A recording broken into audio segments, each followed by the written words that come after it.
Hello दोस्तों, नमस्कार। स्वागत करते हैं आज के हम लोग एक ऐसे वीडियो में जिसके आपके मैथ के डर को खत्म करने वाला है। आज हम लोग बिहार बोर्ड क्लास 10th के त्रिकोणमिति के जो बचे क्वेश्चन को कंप्लीट करने वाले हैं। आज के इस वीडियो में 8.1 के क्वेश्चन नंबर 9, 10 और 11 को कंप्लीट करने वाले हैं। तो आइए 1% भी देर किए बिना क्वेश्चन नंबर हम लोग बढ़ते हैं 9 की तरफ। आपको बोर्ड स्क्रीन में क्वेश्चन नंबर 9 आपको दिख रहे होंगे, तो आप अच्छे से देखिए और समझने का प्रयास कीजिएगा।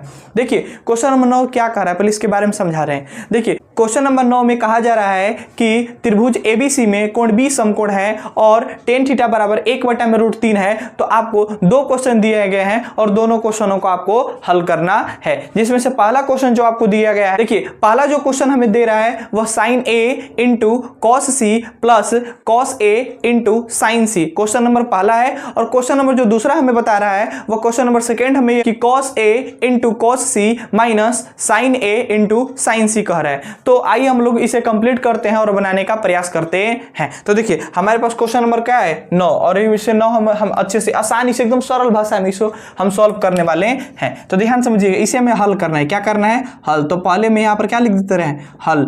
अब ध्यान समझिएगा, सवाल में पहले जो जो पॉइंट दिया हम उसे क्या कर दे रहे हैं, पहले लिख दे रहे हैं कि दिया है। तो पहला हमारा जो काम होता है वो लिख देना कि इसमें सवाल में क्या किया, दिया हुआ है। तो अब देखिए सवाल में क्या क्या दिया गया, एक एक पॉइंट को हम क्या करते हैं, लिखते हैं। देखिए सवाल में कह रहा है कि त्रिभुज ABC जिसमें B क्या है, समकोण है, क्वेश्चन के अनुसार कहा जा रहा है। तो आइए पहले हम त्रिभुज ABC एक समकोण बना दे रहे हैं और उसमें B को समकोण मान दे रहे हैं। तो आइए ध्यान से देखने का प्रयास कीजिए। अब देखिए त्रिभुज ABC बन गया जिसमें B क्या है, समकोण है। यह सवाल के अनुसार बोला जा रहा था, तो हमने पहले क्या कर दिया, बना दिया। अब हम बात करते हैं आगे जो बताया जा रहा है। इसमें कहा जा रहा है कि क्वेश्चन के अनुसार आगे कह रहा है कि जो tan थीटा है इसका वैल्यू आपको दिया हुआ है सवाल में, कह रहा है कि 1/√3 कहा जा रहा है, यानी 1/√3। आपको मालूम है कि tan थीटा बराबर 1/√3 कहा जा रहा है। तो पहले सबसे पहला नंबर हमारे पास दो सवाल बनाने को है। तो पहले सवाल को हम तभी बना सकते हैं जब तक से हमारे पास लंब, कर्ण और आधार का मान हमारे पास नहीं होगा। जब तक से हमारे पास लंब, कर्ण और आधार का मान नहीं होगा हम सवाल की तरफ आगे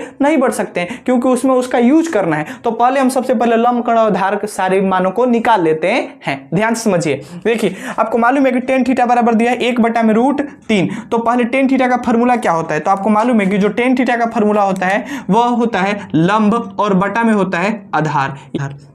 देखिए लंब बटा में आधार होता है। तो हमें इससे मालूम चला कि लंब की जगह पर tan थीटा में मान क्या दिया गया है, 1, और आधार की जगह पर tan थीटा में मान क्या दिया है, तो √3। तो देखिए समकोण त्रिभुज में जो लंब है, लंब यहाँ पर मालूम है कि यहाँ पर लंब होता है, समझ में आ गया। तो लंब की जगह पर हम क्या लिख देंगे, 1 लिख देंगे, और साथ में आधार की जगह पर हम क्या लिख देंगे, √3 लिख देंगे, यानी हमारे पास क्या आ गया, √3। समझ में आ रहा है आपको अच्छे से? अब देखिए हमारे पास कर्ण का वैल्यू दिया है, नहीं दिया है। तो हम यहाँ से अब क्या करेंगे, कर्ण अपना निकालेंगे। पहला काम होगा कि हमारे पास कर्ण निकालना, क्योंकि कर्ण निकाल देंगे तो यह समकोण त्रिभुज की तीनों भुजाएं अच्छे से निकल जाएगी। समझिए कि हम क्वेश्चन को बनाने में सक्षम हो सकते हैं। तो सबसे पहले हम कर्ण निकाल सकते हैं। तो देखिए पाइथागोरस प्रमेय से ध्यान से समझने का प्रयास कीजिएगा। देखिए अच्छे से इसे, ठीक, पाइथागोरस प्रमेय से। पाइथागोरस ने उन्होंने सूत्र बताया था। पाइथागोरस जो थे उन्होंने बताया था, बहुत बड़े मैथमेटिशियन थे। इन्होंने कहा था कि कर्ण स्क्वायर जो बराबर फार्मूला होता है, उन्होंने क्या स्क्वायर बराबर होता है, लंब स्क्वायर और प्लस में होता है आधार स्क्वायर। क्या होता है, लंब स्क्वायर प्लस में आधार स्क्वायर। ध्यान से समझने का प्रयास कीजिएगा।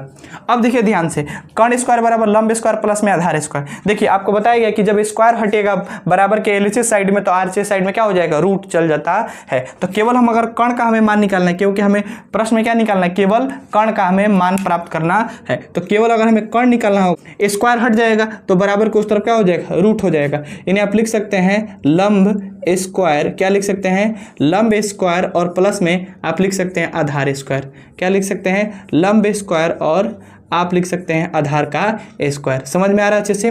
आगे चलते हैं। अब अगला पॉइंट के बारे में बात करते हैं। देखिए आपको मालूम है सवाल में हमें लंब का वैल्यू दिया है, लंब कितना दिया है, 1। तो हम लिख देंगे 1 का स्क्वायर हो गया हमारे पास। और बात करते हैं प्लस में, हमारे पास आधार का वैल्यू कितना दिया है, √3। तो हम क्या लिख सकते हैं, 3। अब हमारे पास हो गया रूट में 3 का स्क्वायर। ध्यान से समझने का प्रयास कीजिएगा।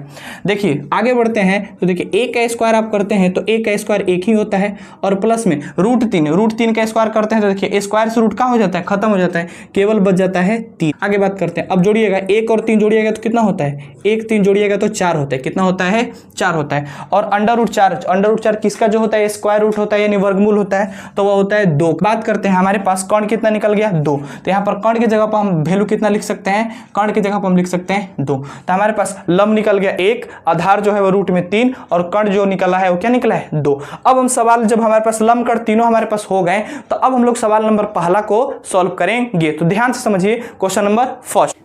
पहला क्वेश्चन कह रहा है, क्वेश्चन नंबर जो फर्स्ट है यानी क्वेश्चन नंबर पहला में क्या कर रहा है, साइन ए इंटू कॉस सी प्लस में कॉस ए इंटू साइन सी हो गया। जो क्वेश्चन था हमने क्वेश्चन को अच्छे से क्या कर दिया, लिख दिया। जो क्वेश्चन का वैल्यू हमें दिया था हमने एक एक पॉइंट को हमने क्या कर दिया, लिख दिया। अब चलिए हम आगे बात करते हैं और इसे बनाने का प्रयास करते हैं। देखिए क्वेश्चन नंबर 1 में कह रहा है कि साइन ए इंटू कॉस सी प्लस में कॉस ए इंटू साइन सी। तो पहले साइन का फॉर्मूला क्या होता है, बात करते हैं। साइन का फॉर्मूला क्या होता है, तो साइन का फॉर्मूला होता है वह होता है लंब और बटा में होता है, लंब बटा में जो होता है वह कर्ण, वो लंब बटा में कर्ण। और इंटू का मतलब क्या होता है, गुणा। इंटू माने क्या होता है, गुणा। और कह रहा है कोस का फॉर्मूला क्या होता है, आधार।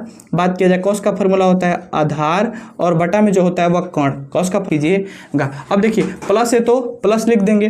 फिर आगे वाला पॉइंट कह रहा है कि कॉस ए इंटू साइन सी। तो कोस का फॉर्मूला क्या होता है, आधार। तो लिख देंगे आधार और बटा में क्या लिखाएगा, कर्ण, यानी आधार बढ़ेगा। और देखिए कॉस ए इंटू साइन है तो इंटू यानी क्या हो, गुणा। और साइन सी कह रहे थे, साइन का फॉर्मूला क्या होता है, तो लंब कर्ण। ध्यान से समझने का प्रयास कीजिएगा। अब देखिए जो हमें दिया था उसका हमने क्या कर दिया, सूत्र यहाँ पर लिख दिया। अब आगे बात करते हैं। सवाल में कह रहा है लंब, लेकिन क्या कह रहा है कि साइन का फॉर्मूला लंब बटा में तो कर्ण हो गया, सही बात है। लेकिन साइन ए कह रहा है तो ए यानी हम किसके पास जाते हैं, ए के पास। अब ए के पास चले गए। अब ए के पास जब ही देखेंगे तो ए के सामने वाली जो भी भुजा होगी वो क्या होगी, लंब होगी। ए के सामने वाली भुजा क्या होगी, लंब होगी। जिससे कहा जाएगा उसके सामने वाली भुजा क्या होती है, लंब होती है। तो ए कहा जाता है, ए के पर हम खड़ा होकर के सामने नीचे की तरफ सामने देखेंगे तो क्या होगा, हमारे पास लंब की जगह पर सामने वाली भुजा लंब होती है। तो लंब की जगह पर क्या होगा, रूट में 3। तो हम यहाँ पर लंब की जगह पर क्या लिखेंगे, तो यहाँ पर जो लिखाएगा लंब की जगह पर रूट में 3। ध्यान से समझने का प्रयास कीजिएगा। आगे कर्ण तो कभी चेंज नहीं होता है, तो कर्ण तो 2 ही है, तो कर्ण 2 के 2 ही लिखेंगे। फिर गुणा। अब बात करते हैं आधार, लेकिन कॉस सी से कह, सी दिख रहा है, सी के पास आ गए। अब देख कर आधार, तो सामने वाली भुजा तो लंब हो जाएगी, तो आधार तो नीचे ही होगी और नीचे आधार होइबे करता है, तो इसमें कोई चेंज नहीं होगा। तो आधार क्या हो गया, आधार हमारे पास हो गया रूट में 3। और बात किया जाए कर्ण जो हो गया वो क्या हो गया, 2 हो गया। प्लस है तो प्लस कर देंगे। अब देखिए फिर कह रहा है दूसरा में कह रहा है कि कॉस ए इंटू साइन सी। तो कॉस ए से कह रहा है तो पहले ए के पास चले गए। हम ए के पास चल गए। ए के सामने वाली भुजा क्या होती है, लंब होती है। हमारे पास क्या चाहिए, आधार। तो आधार क्या हो जाएगा, 1 हो जाएगा। समझ में अच्छे से आ रहा है आपको। तो आधार की जगह पर क्या लिखेंगे, 1 और कर्ण की जगह पर 2। तो क्या हो गया, 1 बटा में 2। और देखिए गुणा है तो गुणा। अब बात करते हैं साइन सी से कहा जा रहा है, तो साइन सी, तो सी के पास चले गए। सी के सामने वाली जब ही सी के पास गए, सी के सामने देखेंगे तो क्या होगा, सामने वाली भुजा लंब होती है। तो लंब क्या है, 1 और कर्ण की जगह पर कितना है, 2। तो लिख देंगे 1 बटा में कितना हो गया, 2। ध्यान से समझने का प्रयास कीजिएगा। आगे बढ़ते हैं। आपको मालूम है कि रूट 3 और रूट 3 में गुणा कीजिएगा तो कितना होता है, रूट में 9। रूट में कितना होता है, 9। और बटा में हो गया 2 में 2 से गुणा करेंगे तो कितना होता है, 4। और प्लस में आगे बढ़ते हैं। 1 में 1 से गुणा करेंगे तो 1 होता है और 2 में 2 से गुणा करेंगे तो कितना होता है, 4 होता है। अब आगे बढ़ते हैं थोड़ा सा।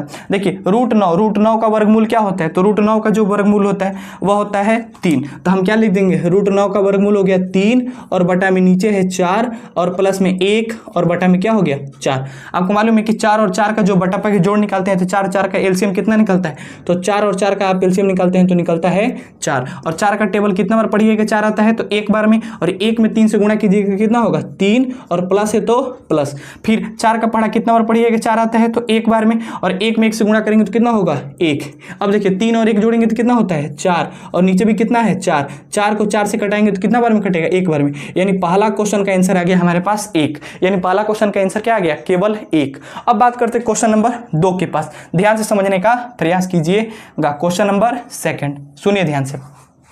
क्वेश्चन नंबर जो सेकंड है हमारे पास क्या दिया है, जो क्वेश्चन नंबर दूसरा कर रहा था हमने क्वेश्चन नंबर दूसरा को अच्छे से लिख दिया। अब इसे हम क्या करेंगे, सॉल्व करेंगे यानी बनाएंगे। देखिए क्वेश्चन नंबर दूसरा में कह रहा है कि cos A into cos C minus sin A into sin C। तो पहले cos का फॉर्मूला क्या होता है, तो आपको मालूम है कि cos का फॉर्मूला जो होता है वह होता है आधार और बटा में जो होता है वह कर्ण। cos का फॉर्मूला आधार बटा में कर्ण, इंटू माने क्या होता है गुणा, यानी गुणा लिख दिया। फिर कह रहा है cos C, तो cos का फॉर्मूला फिर बात करते हैं, तो cos का फॉर्मूला क्या होता है आधार और बटा में क्या होता है कर्ण, आधार बटा में कर्ण, और माइनस के बीच में तो माइनस लगा देते हैं, कोई दिक्कत। आगे बढ़ते हैं। साइन का फॉर्मूला क्या होता है, तो लंब, तो लिख देंगे क्या लंब और बटा में क्या हो जाएगा कर्ण, यानी लंब बटा में हो गया आपका पास कर्ण, और इंटू है तो गुणा का साइन दे देंगे। फिर हो गया साइन का फॉर्मूला क्या होता है लंब और बटा में क्या होता है कर्ण, तो लिख देंगे क्या लंब बटा में कर्ण। समझ में आ रहा है, जो जो इस पर दिया गया था सूत्र हमने सूत्र को लिख दिया। अब बात करते हैं पहला, कह रहा है कि cos A के पास कह रहा है, तो हम A के पास चले गए दौड़ के पास। अब A के सामने वाली भुजा तो लंब हो जाएगी, तो यहाँ पर क्या है लंब,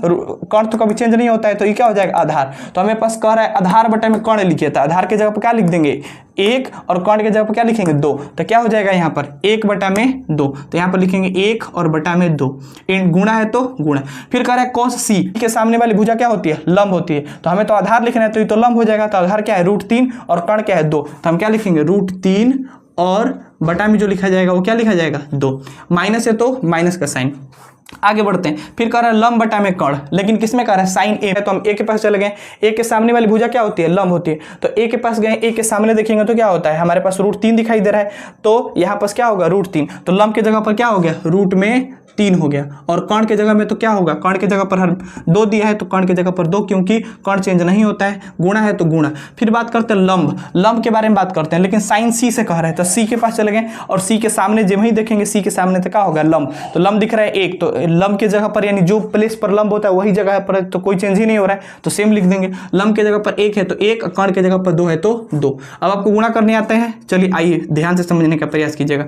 1 में √3 में गुणा करेंगे तो क्या होगा, रूट में 3 होता है, और बटा में 2 से गुणा करेंगे तो कितना होता है 4 होता है, माइनस है तो माइनस, √3 में 1 से गुणा करेंगे तो क्या होगा फिर में √3 ही होगा, और बात किया जाए 2 में 2 से गुणा करेंगे तो कितना होता है 4। अब देखिए √3 बटा में 4 माइनस √3 बटा में 4। अब आगे थोड़ा बात करते हैं, 4 का एलसीएम कितना निकलता है, तो 4 का एलसीएम 4 होता है। 4 का टेबल में 4 कितने बार में आता है, 1 बार में, और 1 में √3 में गुणा कीजिएगा तो क्या होगा रूट में 3, माइनस में 4 का टेबल कब बार पड़ेगा कि 4 आता है, तो 1 बार में 1 में √3 में गुणा करेंगे क्या होगा रूट में 3।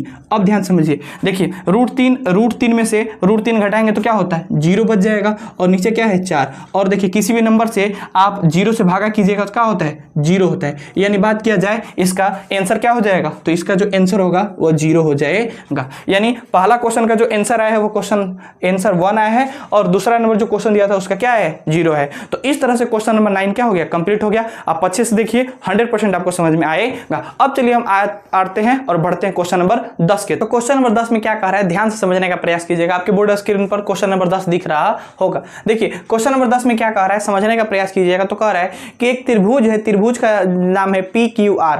उसमें कह रहा है कि Q जो है वह समकोण है, और PR प्लस में QR जो दिया है वह बराबर दिया है 25 सेंटीमीटर, साथ में PQ बराबर 5 सेंटीमीटर। तो आपको sin P, cos P और tan P का मान ज्ञात करना है। तो आइए चलिए स्टार्ट करते हैं और एक एक पॉइंट को कंप्लीट करते हैं। तो इसे हमें क्या करना है, क्वेश्चन नंबर 10 को हम हल करेंगे। क्या करेंगे, क्वेश्चन नंबर 10 को हम हल करेंगे। तो हल करने से पहले हमें जो जो पॉइंट दिया गया है इस सवाल में हम सारा चीज को लिख देते हैं कि क्या क्या हमें दिया हुआ है। तो हम लिख दे रहे हैं क्या दिया हुआ है, क्या लिख हो गया। अब चलिए सवाल में क्या कह रहा है, एक त्रिभुज का नाम क्या है, तो त्रिभुज में दे रहा है PQ और R। त्रिभुज क्या दे रहा है, त्रिभुज PQR, और जिसमें Q क्या कह रहा है, तो Q जो है वो समकोण है। Q क्या कह रहा है, समकोण। समकोण किसे कहते हैं, जो 90 डिग्री के बराबर हो, यानी 90 डिग्री हो। ठीक, फिर आगे की तरफ कह रहा है कि त्रिभुज PQR में Q जो है वो समकोण है, और साथ में आपको एक वैल्यू दिया है। तो हम लिख दे रहे हैं क्या कि ये हो गया हमारे पास PQ बराबर हो गया 5 सेंटीमीटर, जो हमें सवाल में दिया हुआ है। और कह रहा है कि PR और प्लस में कह रहा है कि PR प्लस में QR, यानी PR प्लस में QR बराबर दिया है 25 सेंटीमीटर। ध्यान से समझने का प्रयास कीजिएगा।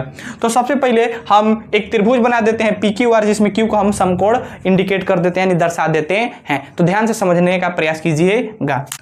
देखिए जो हमने डायग्राम यानी चित्र बनाया है वो क्या, एक समकोण त्रिभुज PQR, जिसमें हमने Q को क्या बताया कि Q क्या है, एक समकोण त्रिभुज है जो 90 डिग्री के बराबर होता है। अब देखिए सवाल में क्या दिया है, मतलब हमें दिया है कि इसमें PQ बराबर 5 सेंटीमीटर, तो यहाँ पर है PQ और PQ के बराबर 5 सेंटीमीटर, तो हम PQ की जगह पर लिख सकते हैं क्या, 5 सेंटीमीटर। लेकिन समकोण त्रिभुज में किस जगह पर दिया, लंब के जगह पर, यानी कहा जाए तो आपके पास लंब का वैल्यू दिया है, यानी आपके पास लंब का मान दिया है कितना, 5 सेंटीमीटर, जो PQ के वैल्यू बताया जा रहा है। अब देखिए हमें आधार भी पता नहीं है और हमें क्या है, तो हमें कर्ण भी पता नहीं है, लेकिन हमें सवाल में कह रहा है कि PR प्लस में QR बराबर 25 सेंटीमीटर है, तो हमें आधार भी निकालना है और क्या निकालना है, कर्ण निकालना है। यानी आधार भी हमें पता नहीं है, तो यानी आधार भी हमें पता करना है और हमें कर्ण भी पता करना है। तो कर्ण और आधार हमें दोनों पता करना है, केवल सवाल में लंब हमें केवल दिया हुआ है। अब ये दोनों पता करना है, तो सबसे पहले आधार है। अब आधार की जगह पर हम खुद से मान लेते हैं कि आधार बराबर x मान लेते हैं। क्या मान लेते हैं, आधार बराबर x, चाहे किसी चीज के बारे में तो मान ही सकते हैं। तो हमने माना कि आधार बराबर क्या है, x है। अगर x का वैल्यू निकाल देंगे तो आधार का वैल्यू निकल जाएगा। हमने आधार का वैल्यू x मान दिया। अब चलते हैं आगे बढ़ते हैं क्वेश्चन की तरफ। क्वेश्चन में कह रहा है PR प्लस में QR बराबर 25 सेंटीमीटर। तो क्या देखिए, अगर PR ध्यान समझिएगा, PR यानी ये कर्ण वाले वैल्यू, अगर PR बराबर आप लिख सकते हैं तो क्या लिख सकते हैं, बराबर को उस तरफ 25 है तो लिख सकते हैं 25 माइनस, देखिए हाई प्लस है तो बराबर कौन जाएगा, तो क्या होगा माइनस, यानी माइनस में क्या हो जाएगा QR। समझ में आ रहा है अच्छे से आपको, देखिए ध्यान से, यानी PR प्लस में QR बराबर 25 सेंटीमीटर दिया था तो ये हो गया PR, और प्लस में QR था, बराबर को उस तरफ भेजे तो माइनस में QR, यानी 25 माइनस QR हो गया, यानी PR बराबर क्या हो गया, 25 माइनस QR। पहला बात समझ में आया। अब चलिए तो देखिए PR के वैल्यू यहाँ पर है, यानी P देखिए P से R तक है, तो हमने P से यानी कर्ण की जगह पर हमने क्या लिखा है, तो 25 माइनस QR, हमने क्या लिखा है, 25 माइनस QR। ध्यान से समझने का प्रयास कीजिएगा।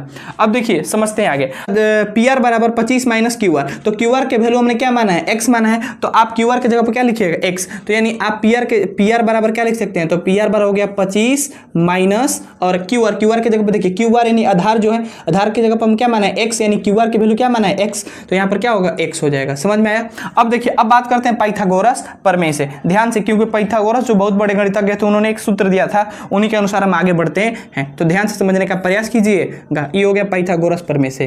देखिए पाइथागोरस प्रमेय के द्वारा क्या होता है, ध्यान समझने का प्रयास कीजिएगा। क्या बताया गया है कि कर्ण स्क्वायर बराबर होता है लंब स्क्वायर प्लस में आधार स्क्वायर, समझने का प्रयास कीजिएगा। देखिए आगे बढ़ते हैं, हमारे पास कर्ण, तो हमें कर्ण की जगह पर हमने क्या लिखा है, 25 माइनस QR, तो कर्ण की जगह पर क्या लिखेंगे, 25 माइनस QR। समझिए ध्यान से, तो कर्ण की जगह पर हो गया 25 माइनस QR। ठीक, अब आगे बढ़ते हैं। अब कर्ण स्क्वायर कह रहा है तो 25 माइनस QR का क्या हो जाएगा, स्क्वायर हो जाएगा। अब आगे बढ़ते हैं, लंब की जगह पर सवाल में दिया है 5 सेंटीमीटर, तो यहाँ पर क्या लिखेंगे, 5 का स्क्वायर डायरेक्टली लिखिए। प्लस में हो गया आधार की जगह पर हमने केवल x माना है, तो आधार की जगह पर क्या होगा, x का स्क्वायर। किसका स्क्वायर होगा, x का स्क्वायर। समझ में आया, हमने यहाँ पर लिख दिया। अब चलते हैं आगे बढ़ते हैं और इसको समझने का प्रयास करते हैं। देखिए ध्यान से समझिए ध्यान से, बात करते हैं 25 माइनस में QR का स्क्वायर है। देखिए तो 25 माइनस में QR, तो देखिए A माइनस QR का स्क्वायर, यानी A माइनस B का होल स्क्वायर दिया है। देखिए ध्यान से, यहाँ पर मालूम चलेगा कि आपको सूत्र मालूम है कि देखिए A माइनस B का होल स्क्वायर दिया है कि नहीं दिया है, तो आपको एक सूत्र अच्छे से पता है। देखिए लिखते हैं में B स्क्वायर होता है, ये आपको सूत्र क्या होना चाहिए, पता होना चाहिए। ध्यान से समझने का प्रयास कीजिएगा। देखिए इसी सूत्र से हम, देखिए यहाँ पर दिया 25 माइनस में QR का स्क्वायर, तो यहाँ पर A माइनस में B का होल स्क्वायर दिया था। A माइनस B का होल स्क्वायर क्या होता है, A माइनस B का होल स्क्वायर होता है A square minus 2AB plus B square होता है। अब देखिए तो हम इसे A माइनस B का होल स्क्वायर पर हम इसे क्या कर सकते हैं, लिख सकते हैं। अब यहाँ से पॉइंट आपको ध्यान से, इस पॉइंट से आप यहाँ पर थोड़ा देखने का प्रयास कीजिएगा। देखिए ध्यान से, एक एक पॉइंट को समझने का प्रयास कीजिएगा। देखिए 25 माइनस में QR का स्क्वायर, तो हम A माइनस B का होल स्क्वायर के सूत्र पर बैठाएंगे, तो क्या हो जाएगा, आपके पास जो होगा 25 माइनस में QR का स्क्वायर, यानी आप लिख सकते हैं क्या, A square minus 2AB plus B square होता है, तो A स्क्वायर, तो A स्क्वायर की जगह पर क्या होगा, तो आपके पास 25 है तो किसका हो जाएगा, 25 का स्क्वायर हो जाएगा, और माइनस 2AB तो क्या होगा 2, और गुणा A की जगह पर क्या दिया है, तो 25, तो हो जाएगा आपके पास 25 और गुणा 2AB की जगह पर क्या दिया है, QR दिया है, तो हमने जो QR दिया है तो हमने QR की जगह पर क्या माना है, X माना है, तो QR की जगह पर क्या होगा X, यानी हो जाएगा X, क्या हो जाएगा X, और होगा प्लस में B स्क्वायर, तो B स्क्वायर की जगह पर क्या है, तो QR, और QR की वैल्यू हमने क्या माना है X, तो क्या होगा X का स्क्वायर हो जाएगा। अब देखिए आगे बढ़ते हैं, और बराबर की इस तरफ जो हमें दिया है वह बराबर की बराबर की इस तरफ दिया क्या है, तो 5 का स्क्वायर प्लस में x स्क्वायर, तो बराबर को उस तरफ लिख ही देंगे, क्या लिख देंगे 5 का स्क्वायर और प्लस में x का स्क्वायर। समझने का प्रयास कीजिएगा। देखिए 25 का स्क्वायर कितना होता है, 625 होता है, तो लिख देंगे 625 माइनस 2 में 25 से गुणा करेंगे तो 25 दूना कितना होता है 50, और x में गुणा करेंगे तो 50 से x ही होगा, और प्लस में x स्क्वायर से गुणा करेंगे तो x स्क्वायर होगा। अब बराबर बात करते हैं आगे की तरफ। देखिए 5 है तो लिखेंगे 5 स्क्वायर और प्लस में x स्क्वायर। अब देखिए बराबर की इस तरफ यानी LHS के फॉर्म में, देखिए यहाँ पर x स्क्वायर है और यहाँ पर x स्क्वायर है, बराबर के उस तरफ RHS में, तो हमने x स्क्वायर से x स्क्वायर हमने क्या कर दिया, कटा दिया। तो जब आप x स्क्वायर से x स्क्वायर कटा देंगे तो आपके पास क्या बचेगा, समझने का प्रयास कीजिएगा। देखिए 625 हुआ और माइनस में ये हो गया 50x, बराबर बच गया आपके पास 5 का स्क्वायर, यानी 5 का स्क्वायर करेंगे तो कितना होता है 25, यानी बराबर के उस तरफ बच गया 25। अब ध्यान समझिएगा, आगे थोड़ा और आगे बढ़ते हैं। तो देखिए 625 है, बराबर को उस तरफ भेजेंगे तो 625 किस में, प्लस में, बराबर को भेजेंगे तो माइनस में होगा, तो यानी माइनस में हो गया 50x बराबर 25 माइनस में 625। अब देखिए या आगे बढ़ते हैं, तो माइनस में हो गया 50x बराबर 625 में से 25 घटेगा तो क्या होगा, माइनस में 600 बचेगा, बचेगा कि नहीं बचेगा। अब देखिए 50 में x में क्या हुआ है, गुणा, बराबर को उन्हें भेजेंगे तो क्या होगा, भागा। तो क्या आप लिख सकते हैं क्या कि x बराबर लिख सकते हैं माइनस में 600 और बटा में लिख सकते हैं माइनस में 50। देखिए आगे बढ़ते हैं। देखिए माइनस से माइनस कट गया और 0 से 0 कट गया, और 5 से 60 को घटाएंगे तो कितना बार में कटता है, 12 बार में। यानी बात किया जाए तो x का वैल्यू कितना निकल गया है, 12 निकल गया है। x का वैल्यू आपके पास कितना निकला है, 12 निकला हुआ है। अब आगे बढ़ते हैं नेक्स्ट। अब देखिए x का वैल्यू आपके पास 12 निकल गया। अब बात करते हैं, हमने x के जगह पर हमने क्या माना था, आधार, तो हमारे पास बात किया जाए तो आधार का वैल्यू निकल गया है। आधार का वैल्यू क्या हुआ है, निकला हुआ है। तो आधार का वैल्यू आपके पास कितना निकल गया, 12 सेंटीमीटर। कितना निकल गया, 12 सेंटीमीटर। अब देखिए QR, अब कर्ण निकालना होगा तो कर्ण क्या हो गया, 25 माइनस में QR था, तो हमने QR का वैल्यू निकाल दिया 12, तो यहाँ पर हम लिख देंगे तो क्या होगा, कर्ण भी निकल जाएगा, यानी 25 हो गया और माइनस QR का वैल्यू कितना है 12, तो कितना लिख देंगे 12। अब देखिए 25 में से 12 घटेगा तो कितना होगा 13, यानी आपके पास बात किया जाए तो कर्ण का वैल्यू कितना निकल गया, 13 निकल गया। यानी हमें इस सवाल में तीनों निकल गए, लंब, कर्ण और आधार, ये तीनों का मान अच्छे से निकल गया। अब बात करते तीनों क्वेश्चन को बनाते हैं, जो उनका है sin p, cos p और tan p को ध्यान से समझने का प्रयास कीजिएगा। देखिए चलिए अब बढ़ते हैं क्वेश्चन नंबर 1 के पास। तो क्वेश्चन नंबर 1 को हम लोग कंप्लीट करते हैं। सवाल में पहला क्वेश्चन क्या कह रहा है, तो ध्यान से समझिएगा। पहला जो क्वेश्चन नंबर कह रहा है वह कह रहा है आपको sin p का मान निकालना है। तो ध्यान समझिएगा, पहले कह रहा है sin p का मान निकालिए। तो देखिए sin, पहले बात करते हैं sin थीटा का फॉर्मूला क्या होता है। तो देखिए sin थीटा का जो फॉर्मूला होता है आपको मालूम है कि वो होता है लंब बटा में कर्ण। क्या प्रयास कीजिएगा, देखिए sin p कह रहा है, यानी हमारे पास p से कह रहा है, तो हम p के पास चलेंगे, p के पास आ गए। अब p के पास, अब p के सामने वाली भुजा देखेंगे जे वही, तो क्या होगा, लंब होगा, चाहे भले ना आधार हो, लेकिन जिससे कहा जाएगा उसके सामने वाली भुजा लंब होगा। p से कह रहा है तो p के सामने क्या होगा, लंब होगा, यानी p के सामने वाली भुजा क्या हो जाएगा, तो p के सामने वाली भुजा जो दिख रही हो क्या हो जाएगा, लंब हो जाएगा। यानी जो लंब का वैल्यू कितना दिया है 12 सेंटीमीटर। और बात करते हैं कर्ण कभी चेंज नहीं होता है, तो अब बात करते हैं इससे क्या निकल जाएगा, तो लंब बराबर हो जाएंगे कितना, 12 सेंटीमीटर, क्योंकि p से कह रहा है, sin p से कह रहा है। और कर्ण जो होता है कभी चेंज नहीं होता है, तो कर्ण कितना निकला है 13, यानी 12 बटा में 13 हो गया पहला का आंसर। आगे बढ़ते हैं क्वेश्चन नंबर दूसरा। क्वेश्चन नंबर सेकंड कह रहा है आपके पास, क्वेश्चन नंबर जो दूसरा कहा जा रहा है वह कह रहा है cos p। क्या कह रहा है क्वेश्चन नंबर p, यानी cos p निकालना है। तो देखिए cos का फॉर्मूला क्या होता है, तो मालूम है कि आधार बटा में कर्ण। क्या देखिए अब कह रहा है cos p से कह रहा है, तो हम p के पास आ गए। अब p के सामने वाली भुजा क्या होगा, p के जब वही सामने देखेंगे तो p के सामने क्या हो जाएगा, तो लंब होता है, क्या हो जाएगा, लंब। तो ये हो गया लंब, कर्ण तो कभी चेंज नहीं होता है, तो ये हो गया लंब कर्ण, और आधार तो ये हो जाएगा, तो आधार के जगह पर क्या लिखेंगे 5 और कर्ण के जगह पर क्या लिखेंगे 13, यानी हो गया 5 बटा में 13। क्या हो गया 5 और बटा में क्या हो गया 13, ये हो गया दूसरा का आंसर। अब बढ़ते क्वेश्चन नंबर तीसरे के पास। क्वेश्चन नंबर तीसरा जो कह रहा है आपको निकालना है tan p। क्या निकालना है, क्वेश्चन नंबर तीसरा क्या कह रहा है कि आप tan p का मान निकालिए। तो पहले बात करते हैं tan थीटा का फॉर्मूला क्या होता है, तो वो होता है लंब और बटा में क्या होता है, लंब बटा में आधार। क्या की tan p से कह रहा है p, तब p के पास चले गए। अब p के सामने वाली भुजा क्या होगा, लंब होगा, यानी सामने वाली p से कह रहा है तो p यहाँ पर है, p के सामने वाली भुजा क्या होगा, लंब होगा, यानी ये हो गया लंब और ये हो गया आधार। तो लंब की जगह पर 12, आधार की जगह पर 5, तो क्या लिखेंगे 12 बटा में 5, तो यानी क्या आएगा 12, यानी हो गया लंब और आधार कितना हो गया 5। अब ये हो गया क्वेश्चन नंबर तीनों। हमारे पास 3 क्वेश्चन बनाने को कह रहा था, हमने तीनों को क्या कर दिया, बना दिया। पहला का आंसर है 12/13, दूसरा का आंसर है 5/13 और तीसरा क्वेश्चन का आंसर है क्या 12/5। अब बढ़ते हैं क्वेश्चन नंबर 11 के तरफ, ध्यान से समझने का प्रयास कीजिएगा। क्वेश्चन नंबर जो 11 है वह ध्यान से समझने का प्रयास कीजिएगा तो आपको समझ में आएगा। देखिए इस क्वेश्चन में आपको जो बताया जा रहा है वह समझने का प्रयास कीजिएगा तो समझ में आएगा। है कि क्वेश्चन नंबर 11 में आपको बताना है कि बताइए आपका जो कथन दिया गया यह सत्य है कि असत्य है, आपको अपने कारण को भी बताना होगा। तो देखिए इसमें टोटल 5 क्वेश्चन है, पांचों क्वेश्चन को हमने क्या कर दिया है, लिख दिया है। अब क्वेश्चन नंबर 1 से क्वेश्चन नंबर 5 तक के सारे क्वेश्चनों को बनाएंगे और इसमें हम पुष्टि करते जाएंगे कि सत्य है कि असत्य है। ज्यादातर ये क्वेश्चन ऑब्जेक्टिव में देखने को मिलते हैं। तो देखिए ध्यान से समझते हैं। पहला क्वेश्चन कह रहा है, पहला नंबर क्वेश्चन कह रहा है 11 का फर्स्ट नंबर क्वेश्चन कह रहा है कि tan थीटा का मान सदैव 1 से कम होता है। तो देखिए ये क्या है, असत्य है। क्या है, असत्य है। अब देखिए असत्य कैसे है, ध्यान से समझने का प्रयास कीजिएगा। इसका देखिए कारण आपको समझ में आएगा। देखिए कारण की बात करते हैं तो tan थीटा का मान कह रहा है 1 से सदैव कम यानी 1 से छोटा होता है। लेकिन आपको मालूम है कि tan थीटा क्या, अगर आप जब भी पढ़िएगा tan थीटा यानी tan थीटा 0 डिग्री का मान कितना होता है, 0 होता है। अब बात करते हैं tan जो होता है वह 30 डिग्री का मान कितना होता है, तो tan 30 डिग्री का मान जो होता है वह 1/रूट में क्या होता है, 3 होता है। और बात किया जाए tan के बारे में बात करते हैं तो tan 45 का मान कितना होता है, 1। देखिए tan 45 डिग्री का ही मान 1 होता है। और बात करते हैं tan 60 डिग्री का मान जो होता है वह कितना होता है, tan 60 डिग्री का मान जो होता है वह होता है रूट में 3 होता है। और tan बात करते हैं 90 डिग्री के मान, तो tan 90 डिग्री का मान कितना होता है, तो वह अपरिभाषित होता है। तो आप यहीं से देख सकते हैं कि tan 45 डिग्री का ही मान जो होता है वह 1 होता है। यानी tan 45 का मान जब 1 हो गया तो जाहिर सी बात है क्या होता है, एक कह रहा है कि 1 से सदैव कम ही होता है, नहीं 1 से ज्यादा होता है। इसलिए क्या होगा, पहला वाला जो आंसर होगा वो असत्य हो जाएगा। यह इसका कारण हुआ, ध्यान से समझने का प्रयास कीजिएगा। अब बढ़ते हैं क्वेश्चन नंबर 2 के पास। तो क्वेश्चन नंबर 2 कह रहा है कि कोण ए के किसी मान के लिए sec थीटा बराबर 12/5 है। अब ये सत्य है क्या, सत्य है। तो पहले हम बात करते हैं सत्य है। क्या है, सत्य। अब ध्यान समझिएगा सत्य हमने क्यों बोला है तो समझने का प्रयास कीजिएगा।